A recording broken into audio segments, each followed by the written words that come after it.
wasiirka arrimaha gudaha federaalka iyo dib u heshiisiinta ee dowladda Soomaaliya iyo safiirada midowga Yurub ee Soomaaliya ayaa waxa ay kulan ku yeesheen magaalada caasimadda ee Muqdisho waxaana ay ka wada hadleen sidii midowga Yurub ay uga qayb qaadan lahaayeen siyaasadda hanaanka dib u heshiisiinta qaran ee dhawaan ay meel mariyeen golaha wasiirada ee xukuumadda federaalka Soomaaliya. wasiirka wasaaradda arrimaha gudaha federaalka iyo dib u heshiisiinta ee dowladda Soomaaliya injineer Cabdi Maxamed Sabriye oo ay weheliyaan khubaro ka tirsan wasaaradda arrimaha gudaha federaalka iyo dib u heshiisiinta la taliyaal iyo xubno kale oo qayb ka ah xafiiska ra'iisul wasaaraha xukuumadda federaalka Soomaaliya ayaa kulan waxa ay kula qaateen magaalada caasimadda ee Muqdisho safiirada midowga Yurub u jooga Soomaaliya. kulanka ayaa waxaa looga hadlay arrimo ku saabsan siyaasadda hanaanka dib u heshiisiinta qaran ee dhawaan ay meel mariyeen golaha wasiirada ee xukuumadda federaalka Soomaaliya iyo sidoo kale sidii ay u dadajin lahaayeen midowga Yurub mashaariicda horumarineed ee ay ka fulinayaan dowlad goboleedyada dalka. injineer Cabdi Maxamed Sabriye oo warbaahinta la hadlay kadib markii kulanka uu soo idlaaday ayaa tilmaamay in midowga Yurub ay ku bogaadiyeen wasaaradda arrimaha gudaha federaalka iyo dib u heshiisiinta hanaanka ay u diyaarisay siyaasadda dib u heshiisiinta qaran ee Soomaaliya ee dhawaan ay meel mariyeen golaha wasiirada ee xukuumadda federaalka Soomaaliya. dhanka kale wasiir Sabriye ayaa xusay in safiirada midowga Yurub ee Soomaaliya ee kulanka uu la qaatay ay ballan qaadeen in Soomaaliya ay ka taageerayaan iyo dadajinta mashaariicda ay ka fulinayaan dowlad goboleedyada dalka. annagoo aniga iyo dad khubaro ah oo ka socda wasaaradda arrimaha gudaha iyo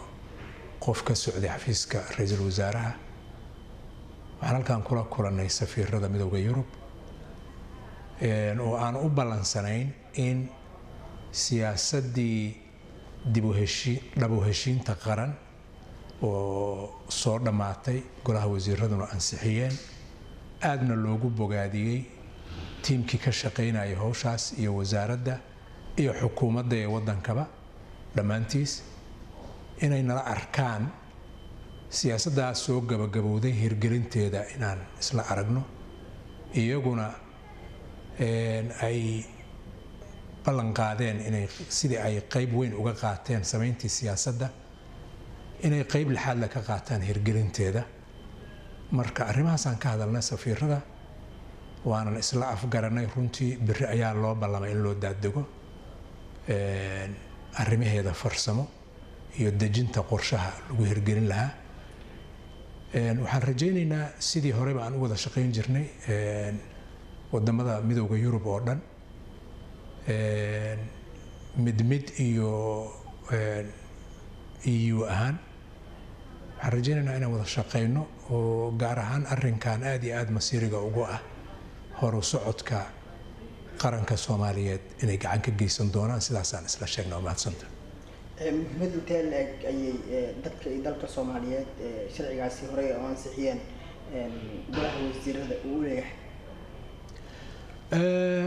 sharci ma ahayn siyaasadu ahaa. waxaan is leeyahay wadankan hadda 30 sano dhow ayaanay dhibaatadii soo bilaabatay 1990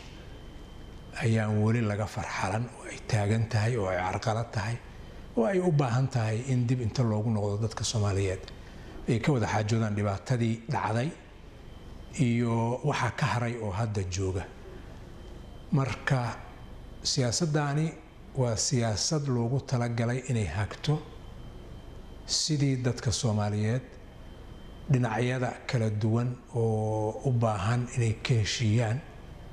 dhibaatooyinka dhacay oo dhan ay u dabooli lahayd.